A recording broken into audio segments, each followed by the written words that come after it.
Adapun soalnya yaitu, suatu supermarket mempunyai sejumlah transaksi seperti di dalam tabel berikut. Buatlah association rule dari data tersebut dengan cara menghitung nilai support dan confidence.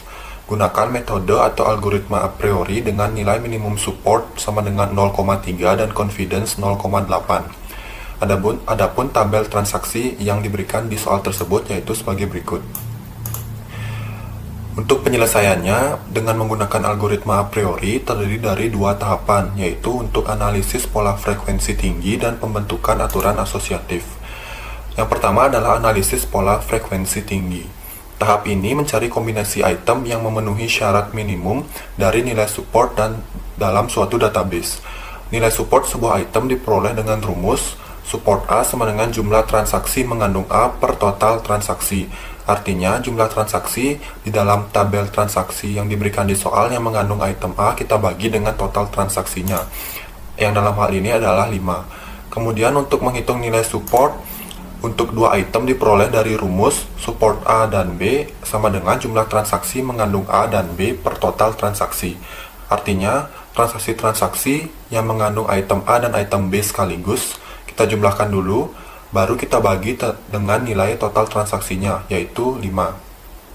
Di soal diberikan tabel transaksi sebagai berikut. Untuk menghitung analisis pola frekuensi tinggi, langkah pertama yang harus kita lakukan adalah mengubah data transaksi tersebut ke dalam bentuk tabular.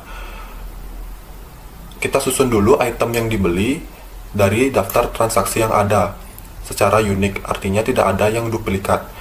Adapun daftar item yang dibeli secara unik yaitu roti, selai, mentega, susu, dan coklat. Kemudian kita susun ke dalam bentuk tabular antara daftar transaksi serta item-item yang dibeli. Transaksi sebagai baris dan daftar item yang dibeli sebagai kolom. Angka 1 menandakan bahwa item tersebut terdapat dalam transaksi, sedangkan angka 0 menandakan bahwa item tersebut tidak terdapat di dalam transaksi. Sebagai contoh, transaksi 1, nilai roti, selai, dan mentega bernilai 1, artinya dalam transaksi 1 terdapat roti, selai, dan mentega, dan tidak terdapat susu dan coklat, sehingga susu dan coklat diberi tanda 0. Nah, begitu seterusnya untuk transaksi 2, 3, 4, dan 5. Kita susun ke dalam bentuk biner, yaitu ke dalam bentuk 1 atau 0. Setelah itu kita hitung nilai item tersebut muncul sebanyak berapa kali di seluruh transaksi. Sebagai contoh, untuk kolom roti, kita hitung akumulatif dari angka 1, artinya roti muncul berapa kali di dalam seluruh transaksi. Sebagai contoh, roti muncul di transaksi 1, 2, 3, dan 4. Oleh karena itu, sigma untuk item roti adalah 4. Nah, begitu juga untuk item-item yang lain, kita hitung berapa kali kemunculannya di seluruh transaksi. Untuk selai sebanyak 1, mentega sebanyak 4, kemudian susu sebanyak 3, dan coklat sebanyak 2. Dari sini kita bisa menentukan nilai K item set yang memenuhi nilai support yang telah diberikan di soal. Selanjutnya kita akan melakukan iterasi sejumlah K item set di mana yang kita tentukan harus memenuhi nilai support yang telah diberikan di soal. Iterasi pertama kita akan menghitung nilai satu item set. Nah, untuk menghitung nilai satu item set kita akan menggunakan data transaksi tabular yang telah kita buat sebelumnya, di mana total transaksinya adalah 5. Kita akan masuk ke iterasi yang pertama. Kita susun dulu tabel satu item set, artinya kita hanya menyusun hanya satu item di tiap transaksi yang ada. Sebagai contoh, di data transaksi tabular ini hanya ada 5 item yang unik. Artinya untuk tabel satu item set ini kita susun untuk roti, selai, mentega, susu, dan coklat. Kemudian kita hitung sigma transaksinya. Kita sudah menghitung sigma transaksi untuk masing-masing item pada data transaksi tabular ini, yaitu untuk roti sebesar 4, selai sebesar 1, mentega sebesar 4, susu sebesar 3, dan coklat sebesar 2. Nah, nilai-nilai tersebut kita copy ke dalam kolom sigma transaksi ini. Nah, untuk menghitung nilai support untuk satu item, kita dapat menggunakan rumus seperti berikut. Support A sama dengan jumlah transaksi mengandung A per total transaksi. Untuk jumlah transaksi mengandung item A telah kita dapatkan pada kolom sigma transaksi, dan total transaksi sudah kita ketahui yaitu 5.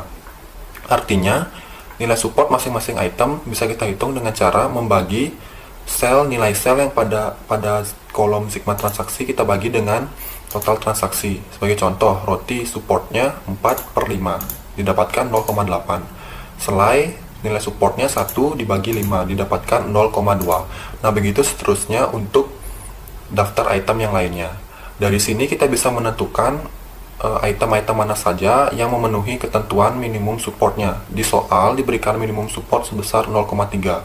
Artinya untuk item nomor 2 yaitu selai tidak diikutkan ke dalam iterasi berikutnya karena nilai supportnya kurang dari nilai minimum support yang telah diberikan di soal. Sehingga dapat kita susun kembali tabel satu item set yang terpilih untuk iterasi berikutnya, yaitu item nomor 1, 3, 4, dan 5. Kemudian kita lanjut menghitung untuk dua item set dari tabel satu item set yang telah terpilih ini. Kemudian kita iterasi kedua masuk berdasarkan tabel satu item set yang terpilih. Dari sini atau dari tabel satu item set terpilih ini kita bisa lakukan kombinasi untuk menentukan dua item. Dari 4 item dipilih 2 sehingga akan dihasilkan 6 kombinasi. Sebagai contoh, daftar kombinasinya yaitu roti mentega, roti susu, roti coklat, mentega susu, mentega coklat, dan susu coklat. Nah, kombinasi-kombinasi ini kita akan hitung nilai supportnya untuk setiap kombinasi. Sebagai contoh, untuk kombinasi roti dan mentega, kita hitung nilai supportnya, nilai support kemunculan roti dan mentega di dalam suatu transaksi.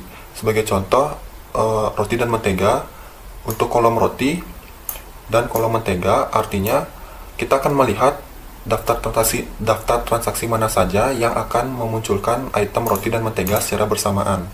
Sebagai contoh, roti dan mentega muncul bersamaan pada transaksi 1, sehingga bisa kita tandai bahwa transaksi 1 itu memunculkan item roti dan mentega. Begitu juga untuk transaksi 2 dan transaksi 3 serta transaksi 4. Sehingga untuk kombinasi roti dan mentega itu memiliki 4 jumlah transaksi untuk dua item tersebut dengan nilai minimum support 0,8. 0,8 didapatkan dari rumus support A dan B sama dengan jumlah transaksi mengandung A dan B per total transaksi. Untuk jumlah transaksi mengandung roti dan mentega telah kita dapatkan yaitu 4, kemudian total transaksinya yaitu 5, sehingga 4/5 sama dengan 0,8. Selanjutnya kita akan menghitung nilai support untuk kombinasi yang kedua yaitu roti dan susu. Nilai supportnya sama juga caranya seperti yang sebelumnya. Kita tentukan dulu roti dan susu ini muncul pada transaksi mana saja. Dapat dilihat bahwa roti dan susu muncul secara bersamaan pada transaksi 3 dan transaksi 4, sehingga jumlah transaksinya adalah 2. Maka nilai supportnya adalah 2/5, sehingga didapat 0,4. Kemudian kita akan menghitung nilai support untuk kombinasi yang ketiga, yaitu roti dan coklat. Kita akan melihat daftar transaksi mana saja yang memuat nilai roti dan coklat secara bersamaan. Sebagai contoh, transaksi 4 itu memuat item roti dan coklat secara bersamaan, sama-sama bernilai 1. Sehingga kita bisa tentukan bahwa transaksi 2 item untuk roti dan coklat hanya terdapat 1 transaksi saja, yaitu transaksi 4. Kemudian nilai supportnya bisa kita hitung dengan cara jumlah transaksi untuk roti dan coklat yang muncul bersamaan yaitu 1, kita bagi dengan total transaksinya yaitu 5, sehingga didapat 0,2.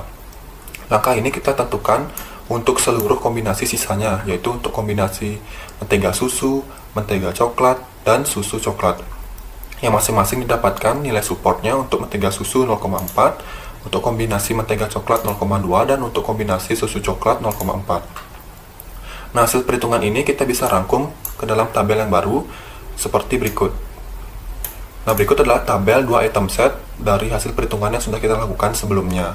Jadi untuk masing-masing kombinasi telah kita tentukan sigma transaksinya serta supportnya ditentukan dari sigma transaksi tersebut dibagi dengan total transaksi. Di soal diberikan ketentuan bahwa minimum supportnya harus sama dengan 0,3, artinya yang di bawah itu kita bisa eliminasi dan tidak ikut untuk iterasi berikutnya. Didapatkan bahwa untuk kombinasi nomor 3 dan untuk kombinasi nomor 5 itu tidak diikutkan ke iterasi berikutnya karena supportnya 0,2, artinya kurang dari minimum support yang telah ditentukan di soal. Sehingga dari sini kita bisa susun lagi tabel yang baru, yaitu tabel 2 item set yang terpilih yang terpilih adalah kombinasi nomor 1, kombinasi nomor 2, kombinasi nomor 4, dan kombinasi nomor 6. Kemudian kita lanjut ke untuk menghitung 3 item set atau iterasi ketiga. Nah, untuk iterasi yang ketiga ini kita mengacu pada tabel 2 item set yang terpilih sebelumnya. Nah, dari sini kita bisa menentukan kombinasi 3 item. Namun sedikit berbeda untuk menentukan kombinasi 3 item di sini. Caranya adalah kita menentukan kesamaan dalam K-1 item pertama, di mana sebelumnya jumlah K-nya adalah sama dengan 2. Artinya, kita ingin menentukan sejumlah 1 item pertama yang memiliki kesamaan. Sebagai contoh, untuk pada tabel 2 item set yang terpilih ini, untuk kombinasi nomor 1 dan 2, terdapat kesamaan pada 1 item pertama, yaitu roti. Jadi, antara roti, mentega, serta roti, susu bisa kita buat kombinasinya menjadi roti, mentega, susu, seperti pada tabel kombinasi 3 item untuk nomor 1 ini. Nah, kalau kita lihat kembali pada tabel 2 item set yang terpilih ini, tidak ada lagi kesamaan di 1 item pertamanya. Sebagai contoh, untuk nomor 4 dan 6 tidak sama, sehingga kita tidak bisa menentukan kombinasi 3 itemnya. Karena untuk nomor 4 itu nilai pertamanya adalah mentega, sedangkan untuk nomor 6 adalah item pertamanya adalah susu, sehingga kita tidak bisa menentukan kombinasi 3 item dari nomor 4 dan 6 tersebut. Dari sini kita bisa menentukan hanya terdapat 1 kombinasi 3 item saja, yaitu untuk roti, mentega, dan susu. Hal yang sama pada iterasi yang sebelumnya, kita harus menentukan nilai support untuk kombinasi 3 item tersebut dengan cara membuat tabel seperti berikut.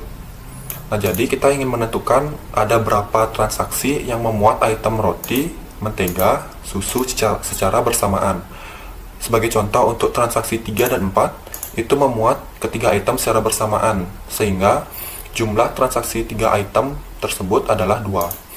Transaksi 1, 2, dan 5 tidak memuat ketiga item secara bersamaan, sehingga kita beri label no.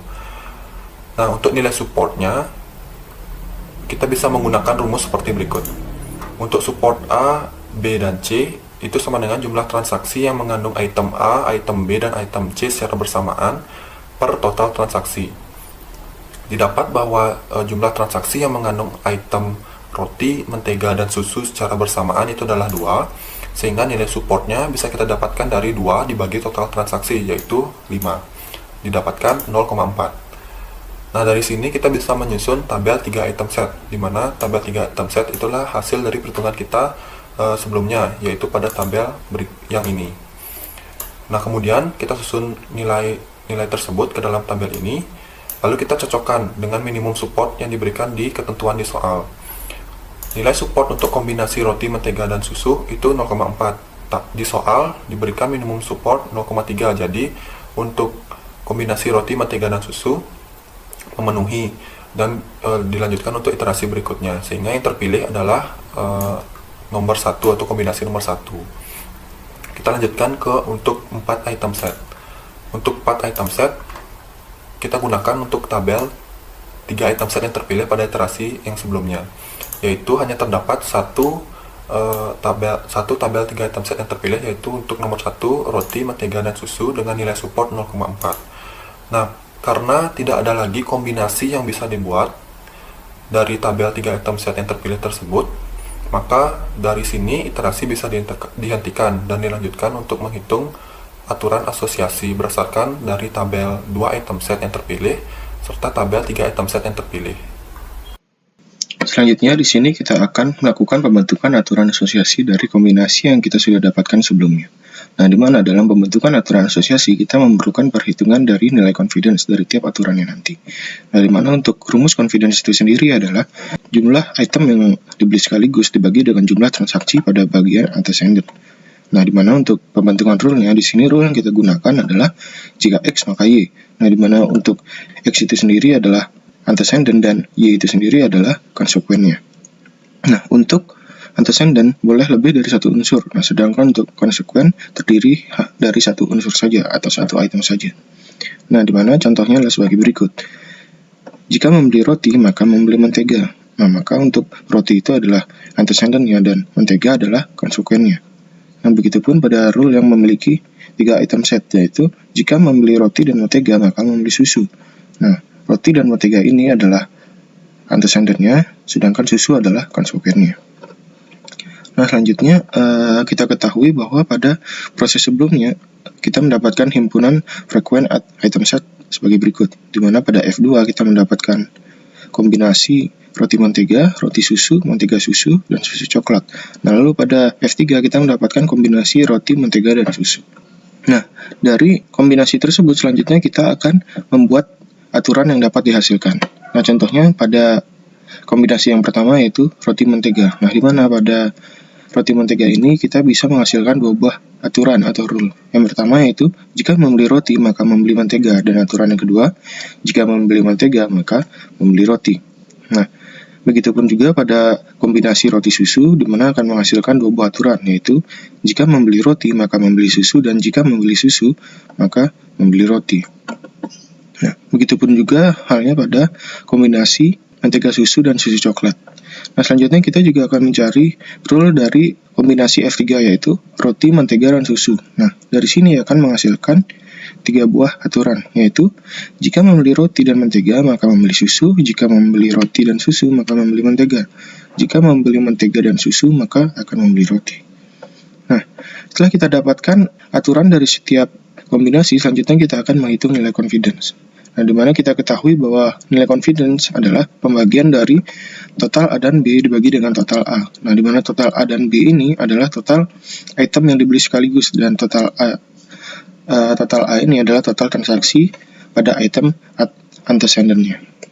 Nah, di mana contohnya pada rule yang pertama ini, jika membeli roti maka membeli mentega, sehingga untuk total A dan B-nya adalah total transaksi dari terbelinya roti dan mentega sekaligus.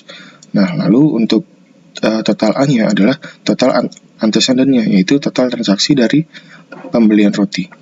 Nah, sehingga didapatkan total A dan B adalah 4, total A adalah 4. Dan nilai confidence-nya adalah 4 dibagi 4 sama dengan 1. Nah, lalu begitupun pada contoh yang ini, yaitu jika membeli roti maka membeli susu. Lalu untuk total A dan B-nya adalah total transaksi dari roti dan susu. Lalu untuk total A-nya adalah total antecedent, yaitu total transaksi dari roti. Sehingga untuk confidence-nya adalah 2 dibagi 4 sama dengan 0,5. Nah, sama halnya pada aturan asosiasi 3 item set. Dan mana di sini contohnya, jika membeli roti dan mentega maka membeli susu.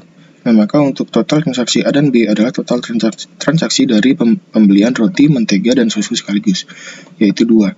Lalu untuk total A yaitu total antecedentnya, yaitu total transaksi dari pembelian roti dan mentega sekaligus, yaitu 4. Nah, sehingga nilai confidence-nya adalah 2 dibagi 4 sama dengan 0,5. Nah, begitupun juga pada dua rule lainnya.